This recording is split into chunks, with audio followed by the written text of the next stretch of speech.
Hello sa mga katulpo dyan na lagi nagsusumbong. May papakita ko sa inyo. Tara.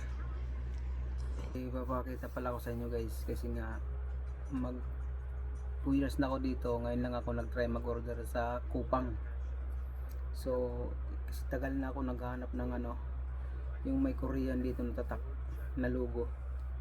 At tatak at saka logo dito na Korean. At nahanap ko nga sa Kupang. At first time ko lang din maka-order sa Kupang. Tagal ko na dito, mag 2 years na ako. Mahigit ngayon lang ako nag-order sa Kupang. Subukan natin at dumating na nga yung order natin. Nag-order ako ng nung Sabado. So, ngayon dumating guys. Guys siya. Dalawang t-shirt. Buksan natin kung maganda ba. Guys, sky blue.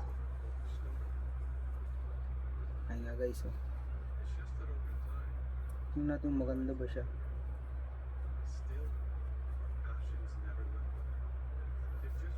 Ito siya guys, oh. Okay naman yung tila niya, parang hindi naman siya mainit.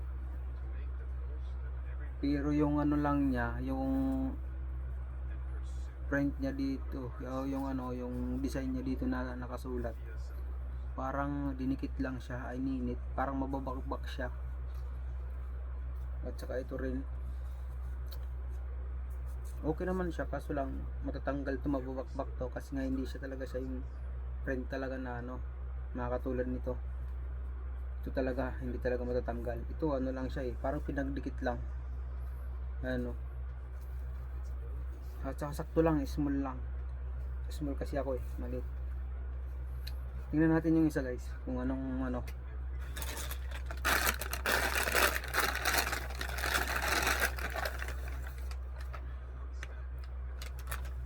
ito naman siya ay kulay charcoal ang kulay niya. Ito ganun pa rin yung niya, tila niya maayos yung tila niya, pero yung niya, print niya na Korea, ganun din parang ganun din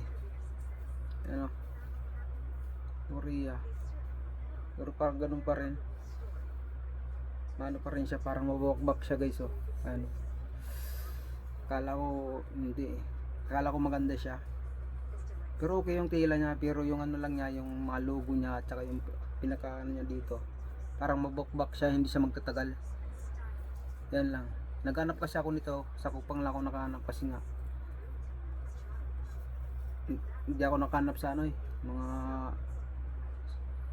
Kupang, pero okay naman yan siya. Kaso lang yung sulat niya dito mababakbak talaga siya, pero okay na yan, tiyaga na lang.